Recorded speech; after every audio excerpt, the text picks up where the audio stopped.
नमस्कार दोस्तों, Khan global studies पर आप सबका स्वागत। मैं हूं सुकेश। आज हम आप सभी के लिए इकोनॉमिक्स के एक बहुत ही शानदार टॉपिक को लेकर चर्चा करने जा रहे हैं और इस टॉपिक का नाम है दोस्तों मनी। अगर आप डिफेंस के एग्जामिनेशन में जाते हैं दोस्तों, चाहे आप सीडीएस में जाइए या किसी अन्य परीक्षा में जाएंगे, तो आपको यहां से इकोनॉमिक्स सेक्शन का गारंटेड एक नया क्वेश्चन देखने को अवश्य मिलेगा। तो चलिए बच्चों, करते हैं आज एक बहुत ही शानदार टॉपिक की शुरुआत आप सभी के साथ, जिसका नाम है मुद्रा। ठीक है भाई, देखिए अगर मनी को लेके बातचीत करते हैं बच्चों, तो हम सब जानते हैं कि मनी हम सब लोग यूज कर ही रहे हैं, है ना। तो सबसे पहले हमें जानना पड़ेगा यहाँ पे कि आखिर मनी होता क्या है, इसका ओरिजिन कैसे हुआ, कैसे इसकी उत्पत्ति हुई। तो इन समस्त चीजों को हमें समझना होगा, बिल्कुल जीरो लेवल से हमें अपने कॉन्सेप्ट्स को जानना पड़ेगा। चलिए भाई दोस्तों, देखिए अगर मनी को लेके बात करा जाए बच्चों, तो जैसे कि आजकल हम किसी भी चीज का परचेज करने जाते हैं या कोई चीज खरीदने जाते हैं, तो हम क्या करते हैं, तुरंत भाई पैसा दिया और खरीद ली। लेकिन दोस्तों, क्या आपने कभी सोचा कि अब पहले भी ऐसा होता था? नहीं दोस्तों। अगर पहले के बारे में बातचीत करें तो हमें, आप अगर घर में अपने बुजुर्गों से पूछेंगे तो आप देखेंगे दोस्तों, आपको एक प्रश्न का जवाब मिलेगा। इस प्रश्न का आपको आंसर सुनने में जरूर मिलेगा कि वो कहते हैं, क्या कहते हैं कि भाई हम तो पहले वस्तुओं का लेन देन करते थे। हम तो भाई क्या करते थे कि हमारे पास गेहूं था, हमने गेहूं दे दिया, उसके बदले चावल ले लिया, है ना। ये गन्ना था, गन्ना दे दिया तो उसके बदले कोई और सामान ले लिया। तो ये जो सिस्टम चलता था दोस्तों, जिसमें हम वस्तुओं का आदान प्रदान करते थे और अपने जीवन की आवश्यकताओं को पूरा करते हैं, इसे कहा जाता है बेटा बार्टर एक्सचेंज सिस्टम। तो ध्यान दीजिएगा दोस्तों, सबसे पहले हमें जानना है कि आखिर ये बार्टर एक्सचेंज सिस्टम क्या होता है। हिंदी में कहें तो इसे बोलते हैं बच्चों वस्तु विनिमय प्रणाली। क्या कहेंगे? वस्तु विनिमय प्रणाली, है ना। अब नाम में ही आंसर है, आपको याद करने की जरूरत ही नहीं है भाई। अगर आप ध्यान दोगे तो यहां पे देखो एक बड़ा प्यारा शब्द आया है एक्सचेंज। भाई एक्सचेंज माने क्या होता है? अदला बदली। अगर मैं आसान भाषा में बोलूं कि भाई आपने देखा होगा बहुत सी जगह लिखा होता है एक्सचेंज ऑफर, है ना। तो एक्सचेंज माने अदला बदली। आपने देखा होगा कभी कभी हम मोबाइल वगैरह खरीदने जाते हैं, तो पुराना मोबाइल है हमारे पास, नया लेने जा रहे हैं, तो वहां पे होता है ना एक्सचेंज ऑफर, पुराना लाओ नया ले जाओ, कुछ पैसे डालने पड़ते हैं, वो बात अलग है। तो वही चीज यहाँ पे है कि यहाँ पे क्या होगा, यहाँ पे हम वस्तुओं का लेन देन करते हैं, वस्तुओं की अदला बदली करते हैं। जैसे फॉर एग्जाम्पल, ऐसे मान लो एक व्यक्ति है दोस्तों, मान लो उसका नाम है राम, है ना। भाई मान लीजिए फॉर एग्जाम्पल राम को चाहिए गेहूं, है ना, गेहूं इसको आवश्यकता है, और भाई इसके पास मान लो क्या है, चावल इसके पास है, अवेलेबल है। तो भाई अब ये ऐसा व्यक्ति ढूंढेगा जिसके पास क्या हो, गेहूं हो, और जिसको क्या जरूरत हो, जिसको चावल की जरूरत हो। अब मान लो फॉर एग्जाम्पल इसको एक अपना मित्र मिलता है और मान लो उसका नाम है रोहन। अब कुछ भी ले सकते हो आप एग्जाम्पल में, है ना। अब रोहन के साथ हमने क्या देखा दोस्तों कि इसके पास थे गेहूं, है ना, इसके पास गेहूं है भाई। तो राम क्या करेगा, इससे गेहूं ले लेगा, है ना, इससे गेहूं ले लेगा, इससे अपनी गेहूं ले लेगा और इसे बदले में चावल दे देगा। हमने मान लिया कि रोहन को भी चावल चाहिए। तो एक तरीके से पुराने जमाने में अगर आप देखेंगे दोस्तों, तो इस तरीके से हम अदला बदली करते थे वस्तुओं की और अपनी जरूरतें पूरा कर रहे थे। तो यही प्रणाली जिसमें हम वस्तुओं का आदान प्रदान करके अपने जीवन की आवश्यकताओं को पूरा करते हैं बच्चों, उसे कहते हैं बार्टर एक्सचेंज सिस्टम, है ना। तो पहले के जमाने में हमारे समाज में यही प्रणाली हमें देखने को नजर आती थी। लेकिन बच्चों आप ही बताओ, एक बात सोचने की है कि सर एक बात समझ में नहीं आई, जब ये प्रणाली चल रही थी, जब सब कुछ अच्छा चल रहा था, तो आखिर ये प्रणाली बंद क्यों हुई, है ना। भाई सोचने वाली बात तो है। तो एक्चुअली अगर आप गौर करेंगे, थोड़ा सा बुद्धि लगाएंगे दोस्तों, तो ये प्रणाली इतनी आसान नहीं है जितना आसान मैंने इस उदाहरण में आपको समझाया, है ना। ये तो मैंने बहुत इजी सा एग्जाम्पल लेके समझाया। चलो अब हम बात करते हैं आखिर इस प्रणाली में क्या क्या थी कमियां, क्या क्या थे ड्रॉबैक्स, है ना। भाई कमियां भी तो होंगी, ठीक है ना दोस्तों। और एक बात और याद रखिएगा, जो इसकी खामियां हैं, कमियां हैं, जो इसके नुकसान थे, वही आपके जिसको हम मनी बोलते हैं, मुद्रा बोलते हैं, उसके गुणों के रूप में जाने जाते हैं। याद रखना, अगर आपने इसकी कमियों को समझ लिया तो आप प्रॉपर्टी ऑफ मनी भी समझ जाएंगे, है ना। तो चलो एक एक करके इनकी कमियों के ऊपर बातचीत करते हैं। देखिए भाई, अगर इसकी कमी को लेके बात करें दोस्तों, तो थोड़ा सा आप विचार करो, इसी उदाहरण में विचार करो कि भाई राम को क्या चाहिए था, गेहूं। आ जाओ जरा ध्यान समझना, इसको चाहिए गेहूं, है ना। और इसके पास क्या है देने के लिए? चावल। अब भाई एक बात बताइए, तो राम के लिए सबसे बड़ा चैलेंज क्या हुआ? नंबर फर्स्ट चैलेंज कि इसे एक ऐसा इंसान ढूंढना होगा जिसके पास इसकी जरूरतों को पूरा करने के लिए क्या अवेलेबल हो? गेहूं उपलब्ध हो, है ना। अब इसको समझना है ना दोस्तों, आप थोड़ा अपने ऊपर ले लो एग्जांपल, इसको प्रैक्टिकली समझो। आप सोचो आप है राम की जगह, तो आपको कैसा लगेगा? मैं बोलूं जाओ भाई जाओ पता करके आओ, तुम्हें गेहूं की जरूरत है, अलग अलग घरों में जाओ पता करके आओ किसके पास गेहूं है। तो अब आप सोचो कितना चैलेंजिंग काम है। आप बार बार हर एक इंसान से रास्ते में जाते आते पूछते रहेंगे, भाई मुझे गेहूं चाहिए, क्या तुम्हारे पास गेहूं है ना। पता नहीं कितने लोगों से आप पूछते रहेंगे। और चलो मान भी लिया हमने कि कोई व्यक्ति, जैसे हमने फॉर एग्जाम्पल ले लो श्याम नाम का एक आदमी है, कुछ भी ले लो एग्जाम्पल में, तो है ना, आपको एक आदमी मिला, बोला हाँ हाँ बिल्कुल मेरे पास गेहूं है। तो तुमने बोला आशा की किरण जागे जीवन में, है ना, कहते हैं ना, मन में अच्छा लगा, प्रसन्नता हुई, बोला अरे सर आप मिल गए, इतने दिनों से मैं आपको ही ढूंढ रहा था, इतनी मेहनत कर रहा था कि लो भाई मुझे आप मिले, अब मेरे जीवन की आवश्यकता पूरी कर दो, मुझे गेहूं दे दो। तो भाई श्याम ने बोला भाई मेरी भी तो आवश्यकता है, वो कौन पूरी करेगा, है ना। राम ने बोला बताओ क्या चाहिए तुम्हें? तो श्याम बोले कि भाई मुझे गन्ना चाहिए। अब राम बोला भाई मेरे पास तो चावल है, मेरे पास तो गन्ना नहीं है। अब बताओ हो गया सिस्टम खराब। मीन्स अब हम वस्तुओं का आदान प्रदान कैसे करोगे भाई? भाई राम को चाहिए गेहूं और श्याम के पास है गेहूं, लेकिन श्याम को चाहिए गन्ना और राम के पास है चावल। अब बताओ क्या करोगे? तो भैया ये सिस्टम तो फ्लॉप हो गया। अब मतलब अब राम को फिर से दोबारा से एक नई खोज करनी पड़ेगी। और दोस्तों इसके सामने दो चैलेंज हैं, पूछो क्या क्या? एक तो एक ऐसा आदमी मिले जिसके पास क्या हो? गेहूं हो, है ना, उसके पास क्या होने चाहिए? गेहूं होने चाहिए। दूसरा सबसे बड़ा चैलेंज ये हो गया बच्चों, उसके पास भी गेहूं तो हो साथ में उसको भी क्या चाहिए? उसको भी चावल चाहिए, उसकी जरूरत भी क्या हो? उसकी जरूरत भी चावल हो। तो अब आप मुझे बताओ ये क्या है? इसे क्या बोलेंगे भाई? ये तो संयोग वाली बात हो गई कि मान लो आप घर से निकले, है ना दोस्तों, आप घर से निकले, आपको एक ऐसा आदमी मिल गया जिसको चाहिए, उसके पास गेहूं भी था और चावल भी उसको चाहिए था, है ना। ये संयोग से होगा? कहते नहीं है कि लाइफ में कभी कभी देखते होंगे हम सबके, आप सबके जीवन में भी होता है कोइंसिडेंस, है ना। तो ये तो भैया कोइंसिडेंस है, और वो भी एक नहीं, कैसा? डबल कोइंसिडेंस, दोहरा संयोग।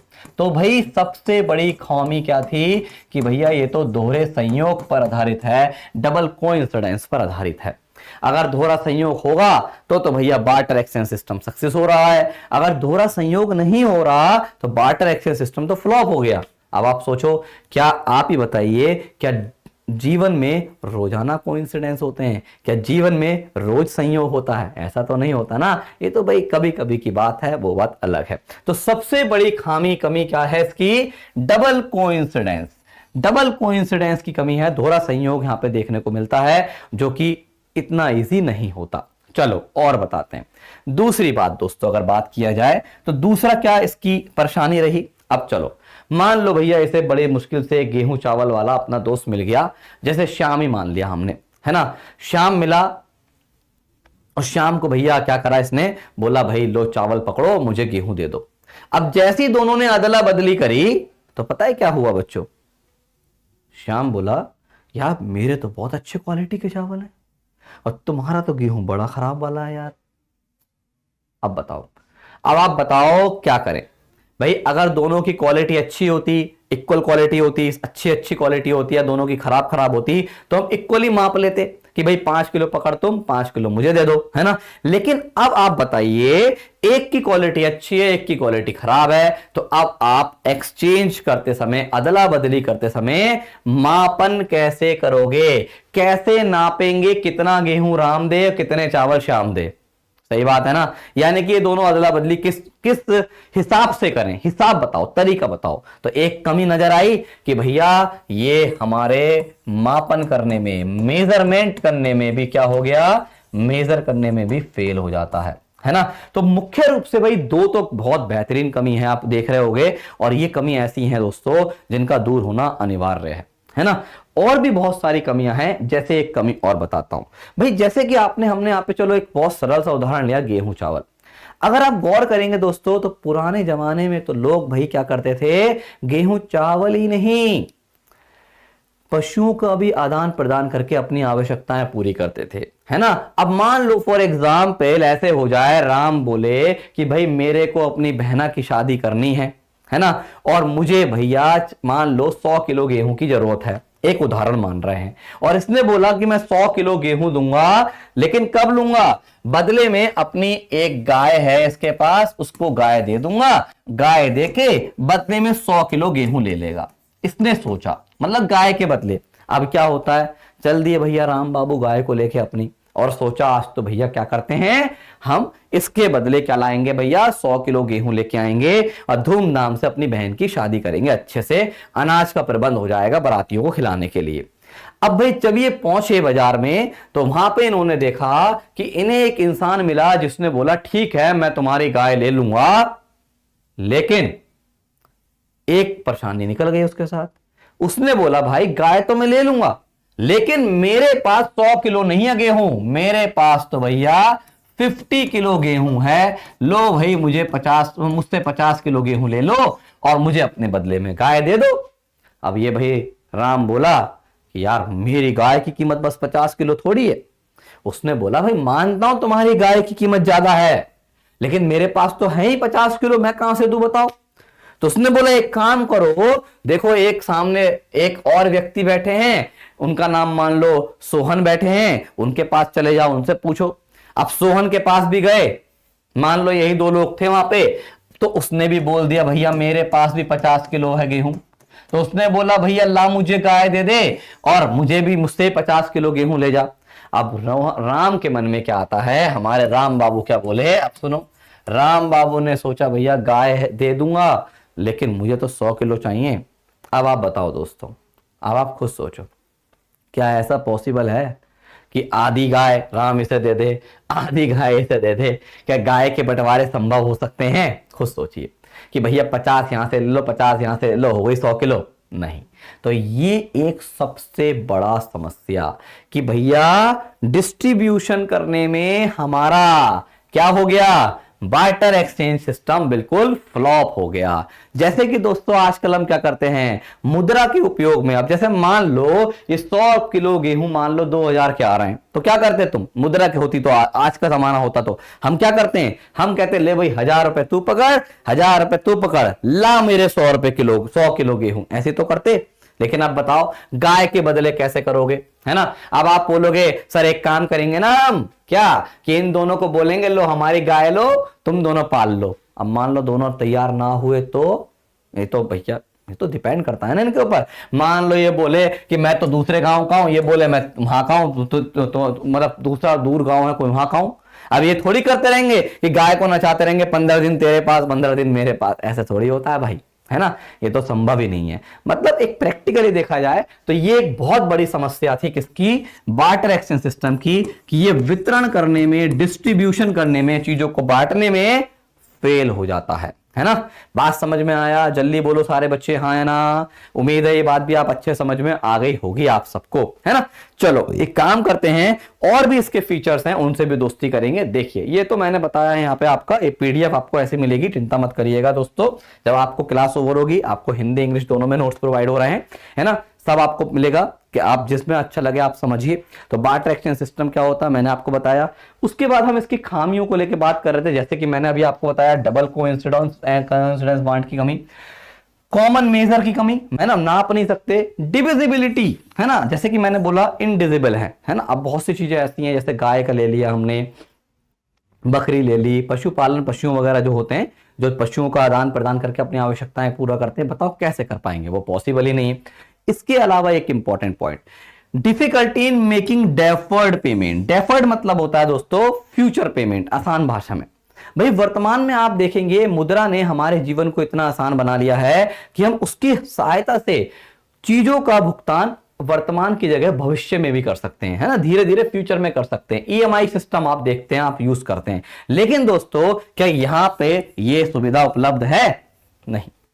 तो ये भी एक बहुत बड़ा चैलेंज है। मान लो किसी के पास है ही नहीं एक्सचेंज करने के लिए कुछ, वो कैसे करे? उसने बोला भाई आगे ले लेना, वो बोला भाई मेरे को तो आज ही जरूरत है, आगे कैसे ले लूं, है ना? तो ये भी एक सबसे बड़ी खामी के रूप में नजर आया किसका? बार्टर एक्सचेंज सिस्टम का, जिसने इसको फ्लॉप बनाने में क्या कर दिया? पूरा पूरा अपना रोल निभाया है ना? और स्टोरिंग ऑफ वैल्यू, याद रखना दोस्तों, जैसे कि हम आजकल मुद्रा को अपने बैंकों में, अपने घरों में, अपने पॉकेट में सेव करके रख सकते हैं, आप ही बताइए बार्टर एक्सचेंज सिस्टम में क्या यह संभव होगा? अब आप बोलोगे बिल्कुल होगा सर, भाई हम वस्तुओं को भी तो सेव कर सकते हैं। बिल्कुल कर सकते हैं। चलो एक उदाहरण से समझते हैं कि आखिर इसमें क्यों ऐसी परेशानी हम बोल रहे हैं, क्या ऐसी डिफिकल्टी नजर आती है। चलिए एक एग्जाम्पल मानते हैं। मान लो बच्चों, फॉर एग्जाम्पल मैं अपने ऊपर ही ले लेता हूं, कहीं और जाने की जरूरत नहीं है ना? मान लो हम पुराने जमाने में जी रहे हैं, है ना?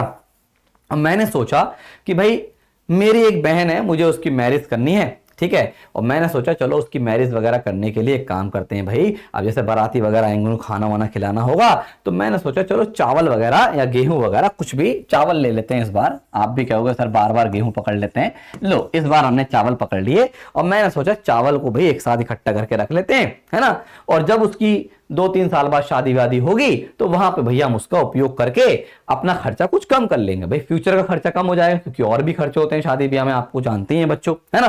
तो मान लो मैंने जो है 100 किलो चावल ऐसे मान लो आज की तारीख में किसी वस्तु को आदान प्रदान करके ले लिए, है ना? और मान लीजिए फॉर एग्जाम्पल मैंने सोचा भाई 2-3 साल में लड़का वड़का मिल जाएगा, फिर शादी कर देंगे, है ना? और हुआ क्या, एक अपना घर में कमरा था, उस कमरे में भैया अपने इन चावलों को सेव करके रख दिया, स्टोर करके रख दिया। अब भैया आप ही बताओ बच्चों, क्या शादी ब्याह मेरे हाथ में या आपके हाथ में? नहीं ना, हमने तो थोड़ा सा 2 से 3 साल लगेंगे। अब भाई समय बढ़ता गया, नहीं मिला कोई सही सा लड़का, नहीं बनी बात, और देखते देखते निकल गए 4 साल, ठीक है? अब 4 साल हो गए, मतलब 2 साल निकल गए, ऐसी मुझे लगने लगा अभी तो नहीं हो पाएगा। तो वैसे ही मैंने सोचा चलो एक काम करते हैं, जरा अपने इस कमरे के हालात देख लेते हैं, देखें भैया जो हमने 100 किलो चावल डाला था वो ठीक है या नहीं। अब भाई हम बड़े उसमें पहुंचे, मतलब कहते हैं ना, मतलब एक्साइटमेंट में पहुंचे, भाई देखें जरा क्या हाल है, सही होंगे, बढ़िया होंगे, है ना? जैसे दोस्तों दरवाजा खोलते हैं, इतनी तेज धूल मिट्टी, पूछो मत। देखा होगा आपने, ऐसे जब कहीं जाते हैं ऐसी जगह तो वहां पर बहुत ज्यादा धूल मिट्टी रहती है। मैंने कहा चलो ये तो बहुत देर से कमरा बंद है इसलिए हो रहा है। आगे चल के देखा दोस्तों, तो मैंने देखा भैया वहां पे मोटे मोटे चूहे घूम रहे हैं, खूब मोटे मोटे चूहे घूम रहे हैं। और देखता क्या हूं भैया, चावल मेरे पैरों में ही पड़े हैं, कुछ कुछ दाने उसके। हो गया कल्याण, समझ गए? हो गया कल्याण, मैं समझ गया। आगे बढ़ के देखा तो पता चला चूहों ने सारे के सारे चावल के कट्टे फाड़ रखे हैं, और बारातियों की तो बात ही मत करो, अपनी सेहत बना के घूम रहे हैं, है ना दोस्तों? समझ गए? अब आप बताइए, अगर इसकी जगह मुद्रा होती, मनी होता, तो आप बताओ क्या हम मनी को बैंकों में खाते में एफडी करा के, आरडी करा के, या अपने खाते में रख के ही हम सेव कर सकते थे, है ना? लेकिन दोस्तों क्या मुद्रा की भांति हम यहां पे स्टोर कर पा रहे हैं? आप देख लो, यानी कि स्टोर करने में कर तो पा रहे हैं, प्रॉब्लम क्या है कि भैया चीजें खराब हो जाती हैं। ये तो भाई मैंने चावल और गेहूं जैसे एग्जाम्पल लिए, लेकिन दोस्तों अगर मान लो यही कोई ऐसी वस्तु होती जिसके लिए हमें कोल्ड स्टोरेज की आवश्यकता होती है, जैसे दूध हो गया, दही हो गया, और भी बहुत सारे उत्पाद होते हैं दोस्तों जिनको रखने के लिए हमें कोल्ड स्टोरेज चाहिए होते हैं, ठंडी जगह रखना पड़ता है। अब बताओ बेचारा कहां से लाएगा इतना बड़ा कोल्ड स्टोरेज, है ना? तो यानी कि एक बहुत बड़ा चैलेंज था बार्टर एक्सचेंज सिस्टम में चीजों को संरक्षित करने का, जिसके कारण एक तरीके से देखा जाए हमारा बार्टर एक्सचेंज सिस्टम फ्लॉप होता हुआ हमें नजर आता है, ठीक है? तो याद रखना बच्चों, अगर एग्जामिनेशन में आपसे पूछे कि बताओ बार्टर एक्सचेंज सिस्टम में क्या क्या कमियां हैं, तो ये कुछ पॉइंट्स याद रखने आपको। डबल कोइंसिडेंस वाली कमी, मेजरमेंट की कमी, डिविजिबिलिटी की कमी, फ्यूचर पेमेंट की कमी यानी कि स्टैंडर्ड ऑफ डेफर्ड पेमेंट की कमी, और स्टोर करने की कमी, है ना?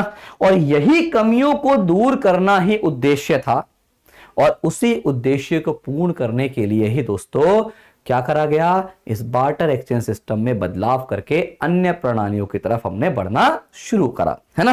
अब प्रश्न यह है कि सर हम अन्य प्रणाली की तरफ बढ़े तो बढ़े कैसे, आखिर हमने अन्य प्रणालियों को कैसे अपनाया? चलो बताता हूं, देखो ध्यान से समझना बच्चा।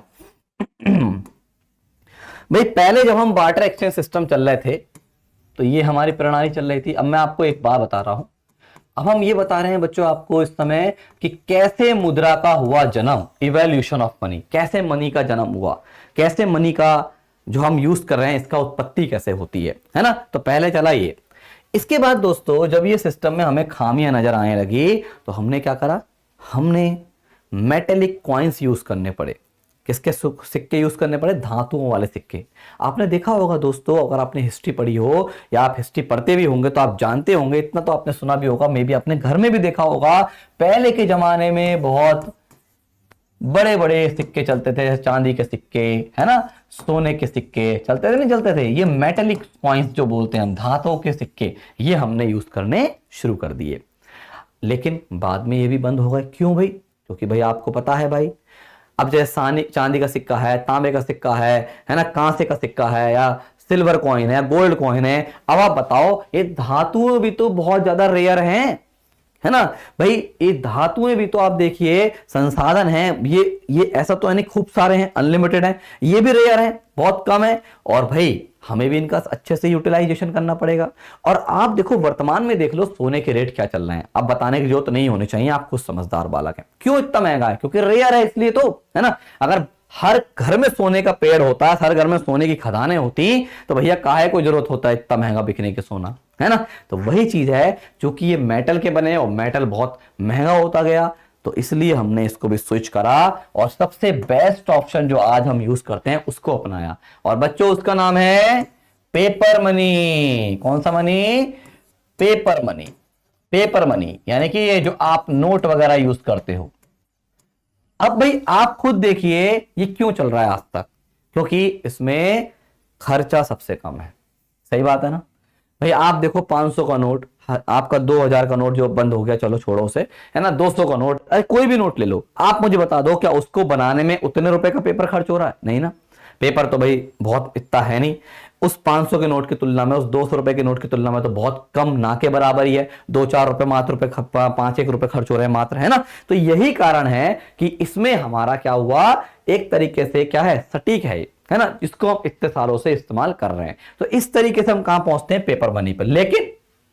लेकिन क्या हुआ, अब आपको पता है पेपर भी दोस्तों बनता है पेड़ों को काटकर, लकड़ी से। और पेड़ों को काटना मतलब हम कैसे ना कैसे करके किसको नुकसान पहुंचा रहे हैं बच्चों, इस प्रकृति को नुकसान पहुंचा रहे हैं, एनवायरमेंट को नुकसान पहुंचा रहे हैं। और आजकल आप देख रहे हैं दोस्तों पूरे वर्ल्ड में पर्यावरण को संरक्षित करने के लिए भिन्न भिन्न प्रकार के प्रयास हो रहे हैं। और इसी का नतीजा है अब हम कहां जा रहे हैं दोस्तों, अब हम डिजिटल दुनिया में प्रवेश कर चुके हैं, है ना। और वर्तमान में दोस्तों अगर आप गौर करेंगे तो आजकल हम बहुत सारा डिजिटल फॉर्म में मनी का यूज करते हैं, यानी कि ऑनलाइन मनी यूज करते हैं। जैसे आप गूगल पे कर रहे हो, फोन पे कर रहे हो, पेटीएम कर रहे हो, ये सब क्या है, ये सब ऑनलाइन मनी ही है ना। ऑनलाइन तरीके से आजकल हम क्या करते हैं, अपनी चीजों की जरूरतों को पूरा करने के लिए मुद्रा का आदान प्रदान कर रहे हैं।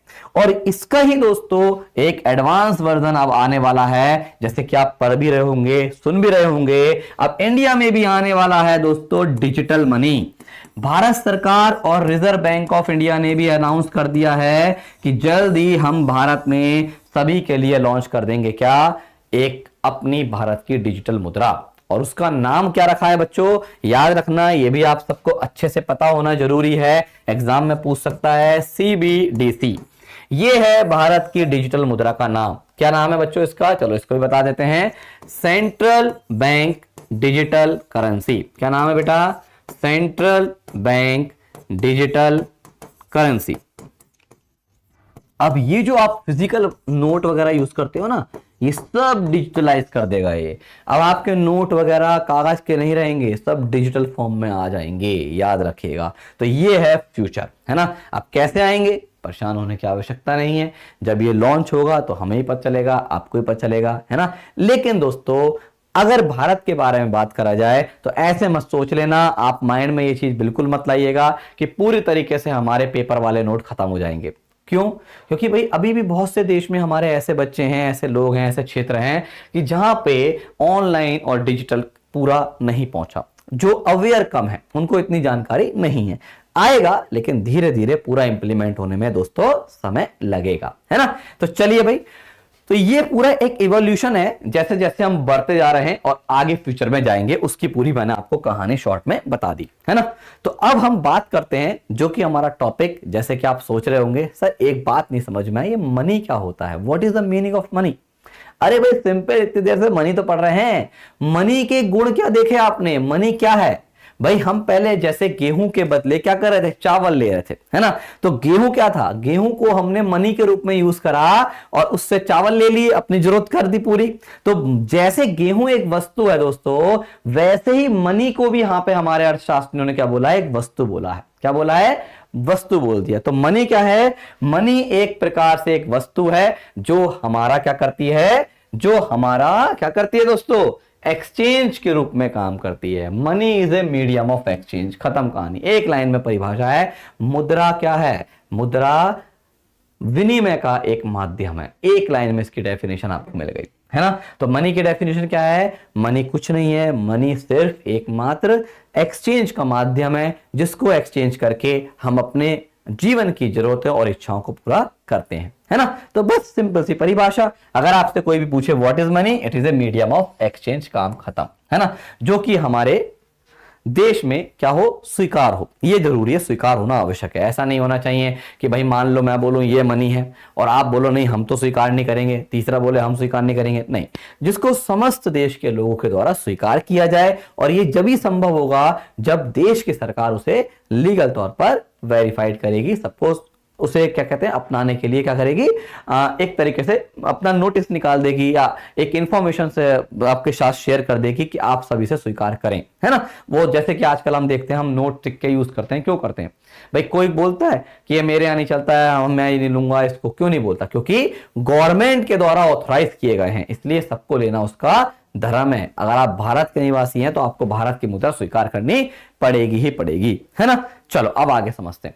अब दोस्तों मनी के बारे में अगर बातचीत करें तो अभी इसकी प्रॉपर्टीज को भी पढ़ेंगे, लेकिन उसको पढ़ने से पहले जैसे कि हमने देखा मनी एक मीडियम ऑफ एक्सचेंज तो है ही, क्या केवल मीडियम ऑफ एक्सचेंज ही है, नहीं भाई, इसके कुछ और भी पॉइंट्स हैं जो इंपॉर्टेंट हैं। 3 पॉइंट अब मैं बताऊंगा, उन 3 पॉइंटों को आप अच्छे समझ लो। जिसने उन 3 पॉइंट की कहानी समझ ली तो समझ जाओ बच्चों, आपका मनी का कॉन्सेप्ट पूरा क्लियर। बस 3 चीजों पे, जड़ों पे टिका हुआ है पूरा मनी। जैसे नंबर फर्स्ट, याद रखना मनी जैसे मीडियम ऑफ एक्सचेंज के रूप में काम करता है, वैसे ही यूनिट ऑफ अकाउंट की तरह भी काम करता है। अब आप बोलोगे सर इसका मतलब क्या है, बहुत आसान भाषा में बताता हूं भाई। अगर पेपर में लिख दे खाते की इकाई के रूप में काम करता है, यूनिट ऑफ अकाउंट के रूप में काम करता है, या सरल भाषा में कहूं तो चीजों को मापने में काम आता है, मापन में काम करता है, तो सबका मतलब सेम है। अगर मापन भी कह देगा तो भी इसका मतलब एक ही है। कई बार क्वेश्चन ऐसे ही पूछता है कि मुद्रा या मनी यूनिट ऑफ अकाउंट के रूप में काम करती है, इससे आप क्या समझते हैं, तो तुरंत जवाब दे देंगे इसका मतलब है कि ये चीजों को मापने में सहायक है। और आप देखिए, क्या आप बताइए क्या मनी से हम चीजों को नहीं मापते, अरे बिल्कुल रोज ही मापते हैं। हम दुकान पे गए सब्जी की, मैंने बोला भाई मुझे 5 किलो चावल चाहिए, तो भाई आप बताओ 5 किलो चावल कैसे देगा, माप के तो देगा। हम उससे पूछेंगे ना, पूछेंगे कितने रुपए किलो चावल है, मान लो उसने बोला 70 रुपए किलो चावल है, तो अब देखो 1 किलो को 70 रुपए में माप दिया, ये तो मापन है। किसने मापा, मनी ने मापा। तो मनी ने क्या करा, चावल को माप कर दिया कि 1 किलो की चावल की कीमत कितनी है। तो ये कौन है, कौन कर रहा है, मनी तो कर रहा है। तो इसलिए हमारा चीजों को मापने में भी सहायक है, याद रखना, मोस्ट इंपॉर्टेंट।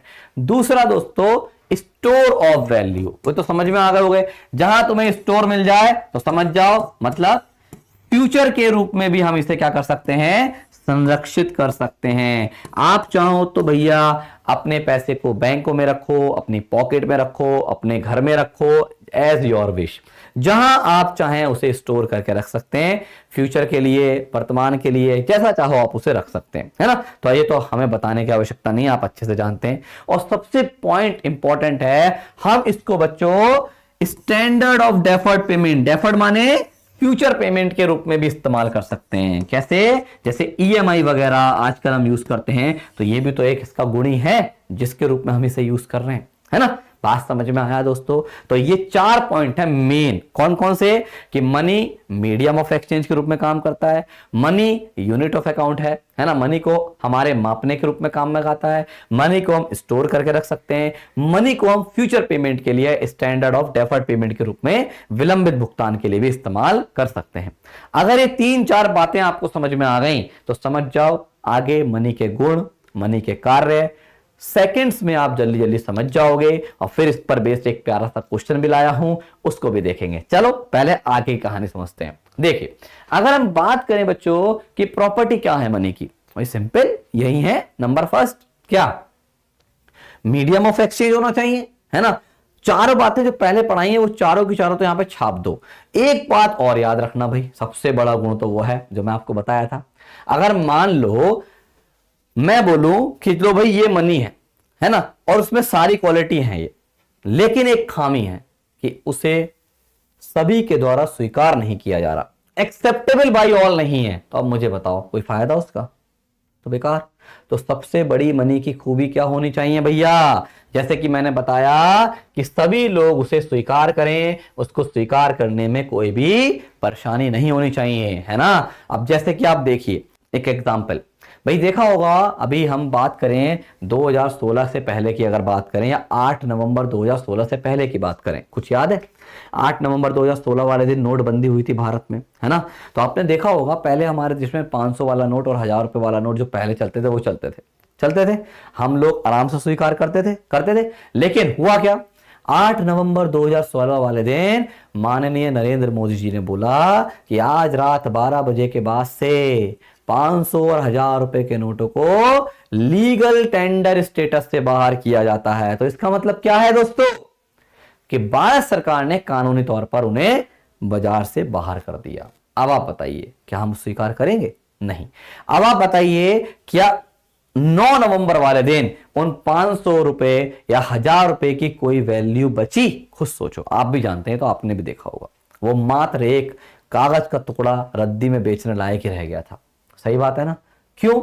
ऐसा क्यों हुआ? क्योंकि सरकार ने उसकी स्वीकार्यता को खत्म कर दिया। तो ये एक सबसे महत्वपूर्ण गुण है, चाहे कितना भी अच्छा हो कैसा हो, लेकिन स्वीकार नहीं तो वो मुद्रा के रूप में काम करेगा ही नहीं, है ना। आगे बात समझ में। दूसरा हम बता चुके थे मीडियम ऑफ एक्सचेंज। अब देखो लिख भी दिया आपके लिए, यूनिट ऑफ अकाउंट कह दे या चीजों को मापन में काम कह दे, बात वही है। स्टोर ऑफ वैल्यू, जैसे कि मैंने आपको बताया, हम मुद्रा को सेव करके रख सकते हैं और हम फ्यूचर पेमेंट के लिए भी यूज कर सकते हैं, कोई नया नहीं है। मैंने बोला था आपसे, अगर आपने वो 4 बातें समझ ली तो गुण सब 1 सेकंड के अंदर समझ में आएंगे। वो 4 पॉइंट नहीं क्लियर हुए तो कुछ भी समझ में नहीं आएगा। यही तो था पूरी मनी की जड़, वही 4 पॉइंट थे। आप देखो चारों पॉइंट वही हैं, है ना।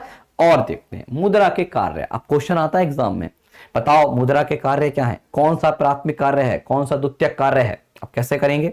बहुत सरल है भाई। मुद्रा को जनरली अगर कार्यों के रूप में बात करें तो याद रखना दोस्तों, इसके 2 कार्य के रूप में हम बात करते हैं, एक होते हैं प्राइमरी, एक होते हैं सेकेंडरी। प्राइमरी मतलब मुख्य आवश्यक कार्य जो वास्तव में है मुद्रा के कार्य, मनी का मेन वर्क क्या है, और आपको पता है क्या है भाई? सबसे बड़ा काम क्या है? मीडियम ऑफ एक्सचेंज, है ना।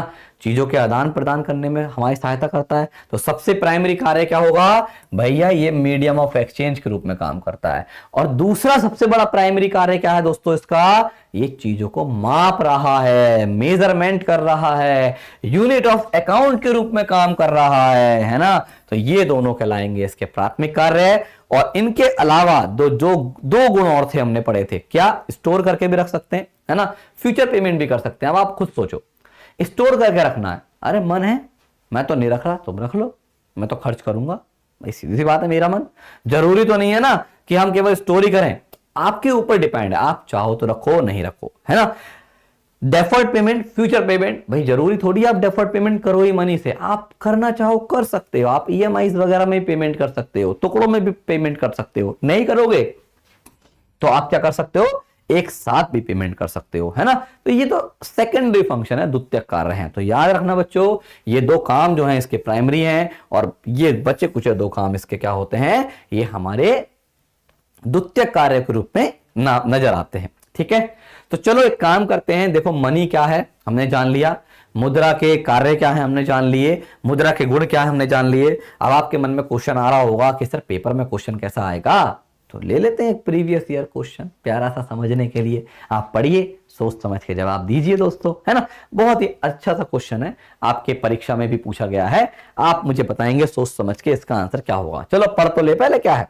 देखिए दोस्तों, अगर हम क्वेश्चन को ध्यान से देखते हैं तो हम क्या पाते हैं, निम्न में से कौन सा मुद्रा का कार्य नहीं है। लो वही पुराना क्वेश्चन, अभी मैंने मुद्रा के कार्य बढ़ाए, उससे डायरेक्ट उठा के पूछ लिया कौन सा कंफंक्शन नहीं होगा। ऑप्शन पढ़ते हैं।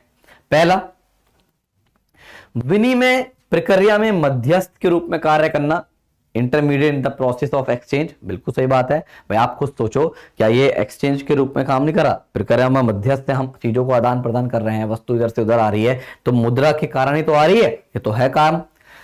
संचय के रूप में, क्या हम इसे संचय नहीं कर सकते, स्टोर नहीं कर सकते, जल्दी बताओ। बिल्कुल कर सकते हैं, है ना।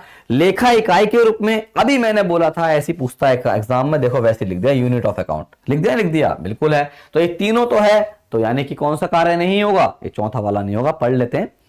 उपभोग विनियमित करने के लिए प्रयुक्त, यूज फॉर रेगुलेटिंग कंजम्पशन। भाई आप मुझे सोच के बताओ, जो आप चीजों को कंजम्पशन करते हो, उपभोग करते हो, क्या उसको नियंत्रित कर लेगा मुद्रा? अरे नियंत्रित तो आप करोगे, मुद्रा थोड़ी कर लेगी, है ना। भाई ये तो हमारा आपका काम है कि हम कितना उसे खर्च करें कितना ना करें, वो अपने आप थोड़ी नियंत्रित हो जाएगा। तो ये कोई कार्य मुद्रा का है ही नहीं। तो करेक्ट आंसर क्या हो गया बच्चों इसका? तो करेक्ट आंसर हो गया ऑप्शन नंबर 4। क्लियर, बात समझ में आ गया? क्योंकि प्रश्न में पूछा था इनमें से कौन मुद्रा का कार्य नहीं है, और ये तीनों हमारे कार्य हैं, है ना। अभी आपको मैंने अच्छे से समझाया भी दिया इन सब के बारे में। चलो अब आगे बढ़ते हैं।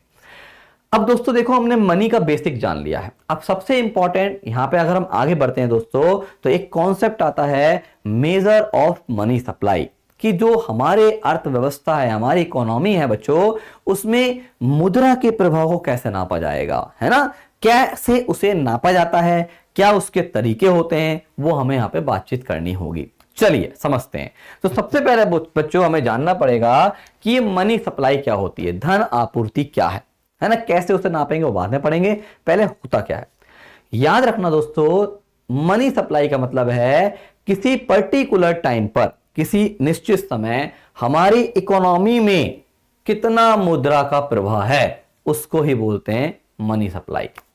हमारे देश में, हमारी पूरी इकोनॉमी में कितना मनी है एक पर्टिकुलर टाइम पर, वही कहलाता है मनी सप्लाई। अब पर्टिकुलर टाइम क्यों होगा भाई? सीधी सी बात है, तो घटता बढ़ता रहता है ना। अब जैसे मैं बोलूं कि आज की तारीख में उदाहरण के तौर पर 1 लाख करोड़ है मुद्रा का प्रवाह, तो आज की तारीख में है ना। अभी 2 महीने बाद जरूरी 1 लाख करोड़ रहे, हो सकता है बढ़ जाए, हो सकता है घट जाए। तो एक पर्टिकुलर टाइम पीरियड पर किसी इकोनॉमी में जो मनी का फ्लो है वही क्या कहलाता है दोस्तों? मनी सप्लाई के नाम से जाना जाता है।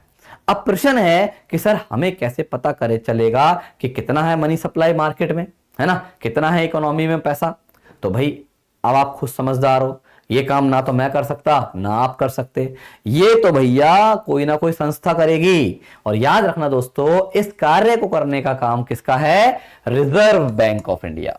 कौन करता है कार्य? आरबीआई। और बच्चों एक बात और याद रखिएगा, आरबीआई ने इस काम को करने के लिए, ये बात है 1977 की, 1977 की, 1977 में 1977 में भारतीय रिजर्व बैंक ने भारत की अर्थव्यवस्था के में मुद्रा के प्रभाव को नापने के लिए कुछ तरीके बताए। और उन तरीकों को, उन एक तरीके से उस तरीके क्या कह दो, कुछ फॉर्मूले बताए हैं आरबीआई ने, है ना। और उन फॉर्मूलों को हम लिखते हैं किससे? M1, M2, M3 और M4 से। सबसे पहले हमें इन 4 चीजों से दोस्ती करनी पड़ेगी। जब तक ये समझ में नहीं आएंगे, आगे का कॉन्सेप्ट समझ में नहीं आएगा। क्या क्या चीजें? M1 क्या है, M2 क्या है, M3 क्या है, M4 क्या है। और आपकी परीक्षा में सबसे महत्वपूर्ण कॉन्सेप्ट है इकोनॉमिक्स का, जहां से एक ना एक क्वेश्चन मिल ही जाता है। चलो तो पहले इन चारों से दोस्ती करते हैं, फिर आपको एक और होता है M0, उसकी कहानी बताएंगे। पहले M1, M2, M3, M4 समझ लो, है ना। देखिए भाई, इनकी जैसे कि मैं आपको बता चुका हूं बेटा कि फॉर्मूले हैं, क्या है? सूत्र है। अब सूत्र तो भैया आप देखेंगे तो याद ही करने पड़ेंगे, है ना, इनको समझेंगे, याद करेंगे। अच्छा एक बात बताओ, बहुत सरल भाषा में समझाता हूं, बिल्कुल लोकल लैंग्वेज में। कैसे? ये सब क्या कर रहे हैं भाई, ये बताओ। ये सब पैसा ही तो नाप रहे हैं हमारी इकोनॉमी में। अरे बस खत्म, यही कर लो, कहां कहां पैसा हम रखते हैं, है ना। देखो बस ऐसे याद करो, देखो लोकल भाषा में याद करो, रट्टा वट्टा नहीं मानना है, सरल तरीके से। M1 में क्या क्या रखा आरबीआई ने? आरबीआई ने बोला कि भैया जो हमारे पब्लिक के हाथों में जो पड़ा हुआ पैसा, हाथों में मतलब अरे जेब में रखा हुआ पैसा, पॉकेट में रखा हुआ पैसा, घर में रखा हुआ पैसा, तिजोरी में रखा हुआ पैसा। अब ये थोड़ी कि सारा का सारा पैसा तुम घर बैंक में रखोगे, बैंक वाला नहीं, जो हमारे लोगों के हाथों में रहता है।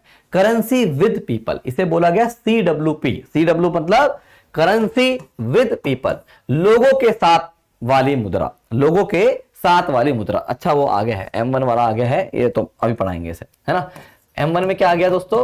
CWP आ गया, प्लस मतलब जो हमारे तुम्हारे हाथों में पैसा है वो है करेंसी विद पीपल, पब्लिक के साथ जो करेंसी चल रही है, चाहे वो नोट हो चाहे वो सिक्के हो, है ना, प्लस। अब आप मुझे बताओ, क्या दोस्तों हम सारा का सारा पैसा अपने हाथों में लेके घूमते रहते हैं? नहीं, हम बहुत सारा पैसा बैंकों में भी रखते हैं, है ना। और बैंकों में दोस्तों अगर याद रखेंगे तो हमें पता है बैंकों में हमारे अलग अलग खाते होते हैं। जैसे बैंक में हमारा एक होता है सेविंग अकाउंट, जल्दी बोलो हाँ है ना, बचत खाता। एक होता है दोस्तों करंट अकाउंट, इसका बोलते हैं बच्चों कौन सा खाता? चालू खाता। एक होता है बचत खाता, एक होता है चालू खाता, है ना। मुख्य रूप से दो खाते तो आपने सुने होंगे जरूर, और आपका भी होगा बैंक में खाता। अगर नहीं है तो भैया जनधन योजना के तहत खुलवा लो, खुलवा जरूर लो, देश की अर्थव्यवस्था के लिए अच्छा है ना। याद रखना दोस्तों, इन दोनों को बोला जाता है एक साथ मिलाकर डिमांड डिपॉजिट, मांग जमा। क्या बोलते हैं बच्चों इन्हें? डिमांड डिपॉजिट, क्योंकि ये हमारी और आपकी मांग के अनुसार काम करते हैं। भाई आज मेरे पास पैसे हैं तो मैं उसे रख दूंगा बैंक में, कल को जरूरत पड़ी तो मैं निकाल लूंगा, है ना। तो इसलिए डिमांड डिपॉजिट, क्लियर। एक और होते हैं बच्चों, दो खाते और हैं, उनको बोलते हैं टाइम डिपॉजिट। दूसरा प्रकार है टाइम डिपॉजिट, चलो उनको ही बताता हूं। जैसे फिक्स डिपॉजिट, कई बार सुना होगा मम्मी से पापा से, बेटा मैंने तेरी पढ़ाई के लिए एफडी कराई थी, तेरी शादी के लिए मैंने एफडी कराई है। सावधि जमा खाता, फिक्स डिपॉजिट मतलब सावधि जमा खाता। और एक और होता है बच्चों आरडी, रिकरिंग डिपॉजिट। रिकरिंग मतलब बार बार, रिपीटेशन, बार बार। एक ऐसा खाता जिसमें हम एक साथ नहीं रखते पैसा, जिसमें हम टुकड़ों में बार बार जमा करते हैं, है ना, टुकड़ों में बार बार जमा करते हैं, इसे बोलते हैं आवर्ती जमा। आवर्ती जमा ये होता है रिकरिंग डिपॉजिट। और इन दोनों को दोस्तों मिलाते हैं तो बनता है टाइम डिपॉजिट। ये भी यूज होगा भी आगे, याद रखना, इसलिए बता रहा हूं। टाइम डिपॉजिट या हम इसे बोलते हैं सावधि जमा, एक साथ बोलते हैं सावधि जमा बोल दो हिंदी में, वैसे तो टाइम डिपॉजिट ही याद रखो तो अच्छा रहेगा, है ना। बात समझ में आया बेटा? तो ये चार प्रकार के खाते हमें बैंकों में जनरली मिलते हैं, याद रखना, जहां हम और आप पैसा को अपना सेव करके रखते हैं। तो याद रखना दोस्तों, जब हम M1 की गणना करते हैं तो वहां पे सिर्फ और सिर्फ लेंगे बैंकों में रखा गया पैसा, किसमें? सेविंग और करंट अकाउंट में, यानी कि बैंकों की कौन सी जमा? बैंक की डिमांड डिपॉजिट, उसको उठा लो, खत्म कहानी। डिमांड डिपॉजिट को शॉर्ट में डीडी लिख दिया मैंने। बैंक की डीडी बोले तो डिमांड डिपॉजिट में रखा हुआ पैसा, सेविंग में पड़ा हुआ पैसा और हमारे करंट अकाउंट में पड़ा हुआ पैसा, प्लस प्लस दोस्तों आप मुझे बताओ, क्या बैंक आरबीआई के पास पैसा नहीं रखते? क्या आरबीआई के पास अन्य संस्थान पैसा नहीं रखते? आरबीआई के पास भी तो बड़ा पैसा है, वो कौन जोड़ेगा? तो आरबीआई के पास पड़ा पैसा, ऐसे बोलो लोकल भाषा में, या आरबीआई के पास जमा, जो भी पैसा पड़ा है पास जमा है। अब देखो याद करने का तरीका, रट्टा मारोगे तो भूल जाओगे यार, किताबी भाषा में मत पढ़ना इसे, ऐसे पढ़ो। हमारे हाथों में पड़ा हुआ पैसा, बैंकों के सेविंग करंट में पड़ा हुआ पैसा और आरबीआई के पास पड़ा हुआ पैसा, काम खत्म, पैसा हजम, M1 खत्म। बस ऐसे याद करो। अब M2 कैसे निकालें? कुछ नहीं करना, चल भाई M1 इधर को आओ, M1 को उठा के लाओ फटाफट, प्लस आप मुझे बताओ, क्या दोस्तों हमारे देश के लोग केवल केवल बैंकों में ही जमा करते हैं? नहीं भाई, अरे हमारे देश में डाकघर भी तो है, पोस्ट ऑफिस, उसमें भी तो खाता खुलता है, बचत खाता।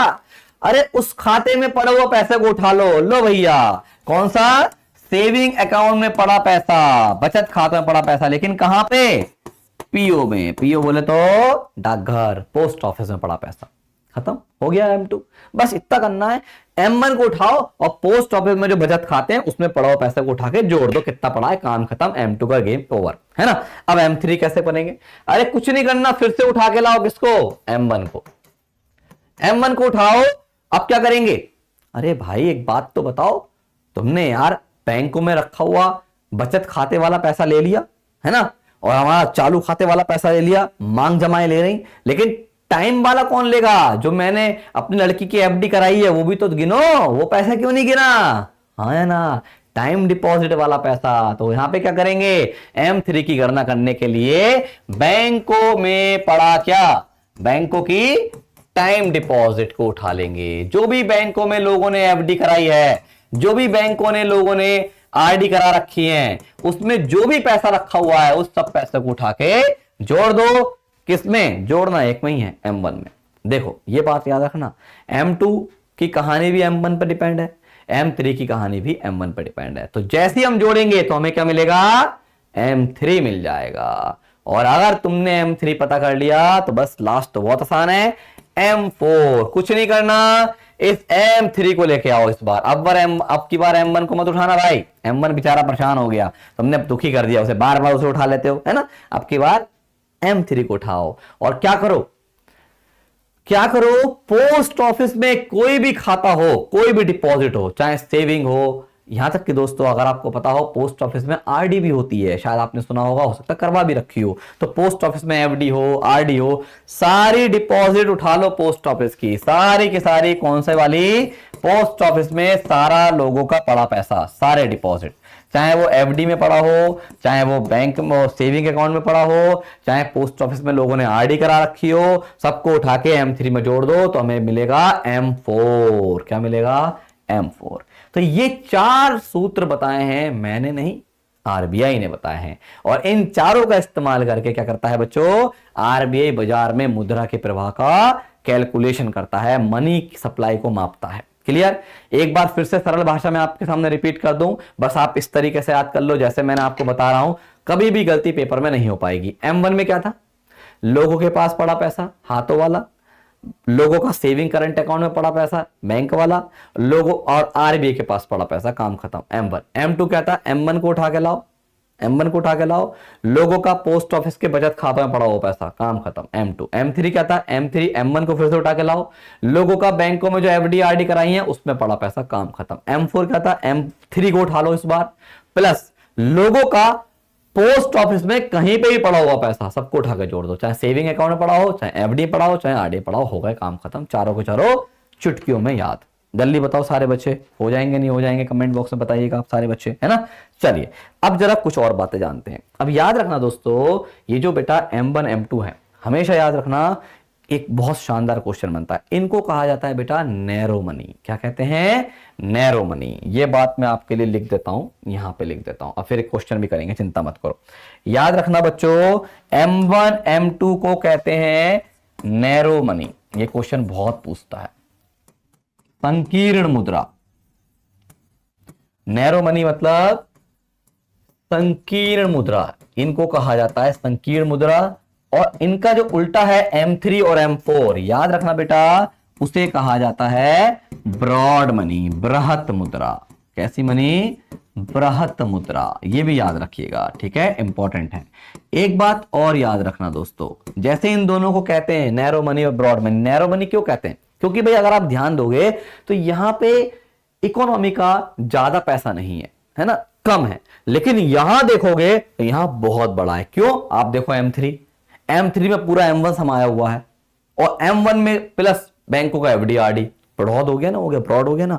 ऐसे M4 में तो M3 पूरा का पूरा आ गया, ये तो और बड़ा वाला पैसा है ना, तो इसलिए इनको बृहत मुद्रा कहा गया। एक बात और याद रखना बच्चों, यहां पे जो हमारा M3 होता है, कौन सा वाला होता है बेटा? M3। इसके कुछ अन्य नाम भी होते हैं, वो भी आपको पता होना चाहिए। एक बहुत प्यारा नाम है इसका, इसे aggregate monetary resource of the society कहते हैं। ये क्वेश्चन भी पूछा जाता है।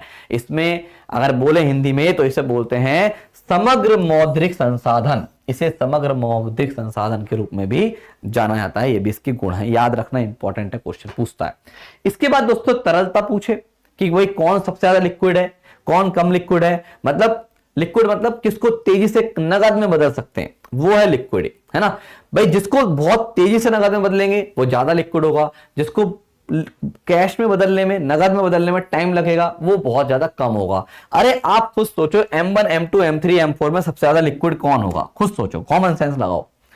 आप M1 पढ़ो, M1 में था लोगों के पास पड़ा हुआ पैसा, अरे भैया नगद की फॉर्म में होगा तो सबसे ज्यादा लिक्विड तो यही हो गया। सोचना ही नहीं है भाई, सोचना ही नहीं है, लिक्विडिटी का क्रम आपको रटना ही नहीं है, सोचना ही नहीं है, कॉमन सेंस लगा लो। M1 सबसे बड़ा और बस 1 2 3 लिख दो, और क्या करना है। M2 उससे छोटा, फिर तीसरे नंबर पे है, और फिर सबसे छोटा चौथे नंबर पे। तो ये है लिक्विडिटी क्रम, बस सिंपल वे में ऐसे याद रखना है। सबसे बड़ा M1 क्यों, क्योंकि उसमें कैश है भाई, लोगों के पास हाथों में पड़ा हुआ कैश, खुद ही समझ गए होगे आप, है ना। तो सबसे बड़ा होगा, फिर M2, फिर M3, फिर M4। ठीक, तो ये था पूरा का पूरा मनी सप्लाई का कॉन्सेप्ट जो मैंने आपको सामने समझाया। अब एक पॉइंट बचा है M0 वाला, उसका केस और जान लेते हैं बेटा, वो कहां से आता है। एक्चुअली उसकी कहानी बच्चों कुछ इस तरीके से है, ये जो M0 भाई हैं इनकी कहानी जान लो भाई। ये तो आरबीआई ने विचार दिया 1977 में, और उसने पूरी कहानी बताई, हम ऐसे नापेंगे। लेकिन होता क्या है, 1997 में दोस्तों आरबीआई में एक कमेटी बनती है, और उस कमेटी का नाम है वाईवी रेड्डी, नाम सुने होंगे। तो इन्होंने भाई मार्केट में मनी सप्लाई को नापने के लिए एक तरीका बताया, और उन्होंने एक नया पैरामीटर जोड़ा, और उसका ही नाम रख दिया M0। तो M0 का कॉन्सेप्ट बच्चों इनके द्वारा दिया गया। अब याद रखना इस M0 के बहुत सारे नाम हैं, कई बार पेपर में पूछता है। इसको दोस्तों हम रिजर्व मनी भी बोलते हैं, इसको हम हाई पावर्ड मनी भी बोलते हैं, इसको हम मॉनेटरी बेस भी बोलते हैं, इसे हम बेस मनी भी बोलते हैं। याद रखना ये M0 जो है एक तरीके से देखा जाए पूरी इकोनॉमी के मनी सप्लाई को एक साथ ही नाप देगा। कैसे, अभी आप देखेंगे, खुद ही देखेंगे। तो M0 में आखिर क्या बनाया इन्होंने बोला भैया जो भी बाजार में सर्कुलेशन में है पैसा उसे उठा लो। सर्कुलेशन में करेंसी इन सर्कुलेशन। अब भाई एक बात बताओ, मैं बोलूं कि बाजार में सर्कुलेशन में मुद्रा कितनी है, तो सर्कुलेशन में मतलब तो ये हो गया ना, मेरे हाथ में रखा हुआ पैसा भी, मेरे घर में पड़ा हुआ पैसा भी, मेरे बैंकों के खाते करा हुआ पैसा भी, क्योंकि वो भी सर्कुलेट ही हो रही है, इधर से उधर जा रही है, मेरे पोस्ट ऑफिस में पड़ा हुआ पैसा भी। तो ये तो सभी को लपेट दिया भाई इसमें, तो है ना, तो समझ रहे हो। तो इसमें सभी को शामिल कर दिया है भाई इन्होंने। ऐसा जुगाड़ बताया कि करेंसी इन सर्कुलेशन सब उठा लो, जो हमारे बैंकों में रखा हुआ पैसा होगा वो भी आ गया, पोस्ट ऑफिस वाला पैसा भी आ गया, हमारे हाथों में पड़ा हुआ पैसा सब आ गया इसमें, plus banker deposit with RBI, क्योंकि भाई आपको पता है अब इसमें वाला पैसा थोड़ी आ जाएगा, जो बैंक आरबीआई के पास रख रहे हैं वो सर्कुलेशन में तो नहीं आएगी, है ना, वो तो रिजर्व हो गया आरबीआई के पास, तो उसको उठा लो। बैंकों का रिजर्व किसके पास, आरबीआई के पास। जो बैंक कहां रख रहे हैं पैसा, आरबीआई के पास रख रहे हैं। अब दोस्तों एक बात बताओ, आरबीआई के पास केवल बैंक के थोड़ी रखेंगे, और भी तो रख सकते हैं, और अन्य संस्थान भी तो रख सकते हैं, तो उनको भी तो लो। बैंक वाले के साथ साथ अदर डिपॉजिट विद आरबीआई, जो अन्य पैसा जमा है आरबीआई के पास उस सबको भी उठा के जोड़ दो। तो जब हम सबको जोड़ देंगे तो आप अगर गौर करेंगे दोस्तों, तो हमारा पूरी इकोनॉमी का इन्होंने क्या कर दिया है, गेम खत्म यहीं पे कर दिया M0 में। यही कारण है इसके, हम इसे high powered money, monetary base money, reserve money, इन सभी अन्य नामों से भी जानते हैं। क्लियर है सारे बच्चे, बताओ फटाफट हाँ या ना। लेकिन दोस्तों याद रखना, अगर मैं आपसे पूछूं या पेपर में मान लो आपसे पूछे कि बताओ वर्तमान में मनी सप्लाई को नापने के लिए कौन सा तरीका इस्तेमाल किया जा रहा है, तरीका कौन सा यूज हो रहा है, तो याद रखना वो तरीका यूज हो रहा है आरबीआई वाला 77 वाला, M1 M2 M3 M4। M0 का यूज हमारे इकोनॉमी में मनी सप्लाई को लिए नहीं किया जाता। ये पॉइंट आप माइंड में रखिएगा दोस्तों, है ना। चलिए आगे देखते हैं। अब हम बात करते हैं इस पर कोई न्यूमेरिकल कह रहा हूं, एमसीक्यू क्वेश्चन देखें आया हुआ। लो भाई बताओ, पढ़ो, इसका आप जवाब देंगे। संकुचित धन यानी कि नैरो मनी अभी पढ़ाया था, को भारतीय रिजर्व बैंक द्वारा किस प्रकार परिभाषित किया गया है। देखो सीधा क्वेश्चन है कि नैरो मनी में क्या क्या आएगा। अब जरा ऑप्शन पढ़ लो। पहले सीयू मतलब currency note plus coin plus DD मतलब हमारा वही डिमांड डिपॉजिट जो हमारे कमर्शियल बैंकों के पास होते हैं। चलो भाई एक ऑप्शन तो ये दिया है। जरा एक बात बताओ नैरो मनी थे क्या, बस इतना याद रखो, परिभाषा याद रखो। M1 और M2 को मिलाकर कहते थे हम नैरो मनी, कुछ याद आया?